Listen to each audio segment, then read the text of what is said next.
Betapa indahnya perjamuan kudus, betapa indahnya saat kami menyambutmu, betapa indahnya kehadiranmu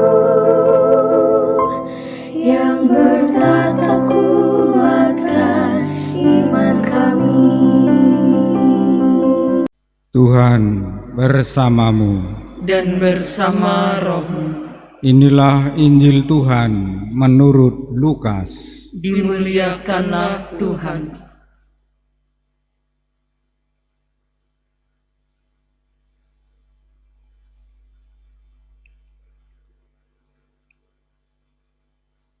Ketika Maria dan Yusuf mempersembahkan anak Yesus di bait suci, mereka sangat heran mendengar pernyataan Simeon tentang anak Yesus. Lalu Simeon memberkati mereka dan berkata kepada Maria, ibu anak itu, sesungguhnya anak ini ditentukan untuk menjatuhkan atau membangkitkan banyak orang Israel dan untuk menjadi suatu tanda yang menimbulkan perbantahan. Dan suatu pedang akan menembus jiwamu sendiri, supaya menjadi nyata pikiran hati banyak orang.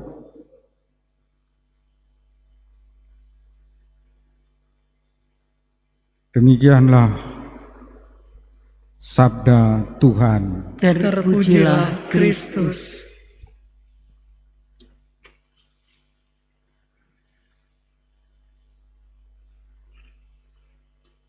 Umat Allah yang terkasih,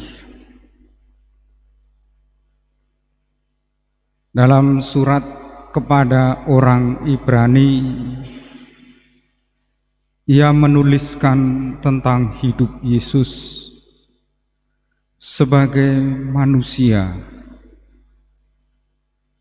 Yesus sebagai manusia mempersembahkan doa dan permohonan dengan ratap tangis dan keluhan. Kita tahu Yesus berdoa sampai berpeluh darah dan menangis. Dalam Injil ada dua peristiwa. Pertama, Yesus menangisi penduduk Yerusalem yang tidak mau bertobat. Dan Yesus sesungguhnya sangat ingin mengumpulkan anak-anaknya bagai induk ayam dalam kepak sayapnya. Pada saat itu Yesus berdoa dan dengan ratap tangis dan keluhan. Doa Yesus yang dengan permohonan dan ratap tangis dan keluhan yang kedua ketika dia berada di Taman Getsemani. Dia seperti ditinggalkan Bapaknya, seperti harus berjuang sendiri, ditinggalkan para muridnya. Begitulah dua peristiwa besar yang digambarkan dalam kitab Ibrani tentang doa yang dibuat oleh Yesus. Doa Yesus ini menggambarkan ketaatan seorang anak manusia di tengah penderitaan, di tengah kesulitan dalam menjalani utusannya sebagai utusan Bapa. Saya yakin, kita semua juga yakin, ketaatan Yesus dalam menjalani perutusannya ini belajar dari ibunya Maria. Maria semenjak menerima kesanggupan bahwa aku ini hamba Tuhan, terjadilah padaku menurut perkataanmu. Maria tidak pernah ingkar janji. Dia taat meskipun menghadapi aneka penderitaan, aneka kesulitan dalam menjalani panggilannya sebagai orang beriman. Dan puncaknya adalah peristiwa salib. Di salib itu putranya digantung hingga wafat. Dan tampaknya juga Maria dalam Injil hadir dalam pemakaman anaknya, dan dia juga pergi ke kubur anaknya. Tetapi pada hari ketiga Yesus bangkit.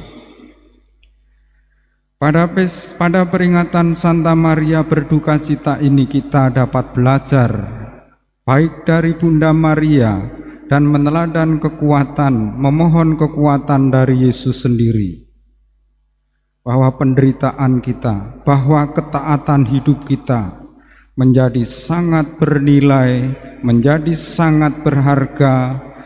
Kita tetap taat justru dalam saat-saat sulit, dalam saat-saat yang paling membuat hidup ini merasa tak berdaya. Kalau kita tetap taat, kita akan selamat. Dan ketaatan Yesus kepada kehendak Bapa menyelamatkan umat manusia. Ketaatan Bunda Maria ditiru oleh putranya, juga dengan begitu Yesus bisa menjalankan perutusannya. Maria teladan ketaatan dalam menghadapi duka cita kehidupan ini. Mari kita tetap setia pun dalam situasi sulit, dalam situasi yang kadang terasa berat, karena ketaatan kita itu menyelamatkan kita, dan ketaatan itu juga menjadi keutamaan dalam hidup kita sebagai orang beriman.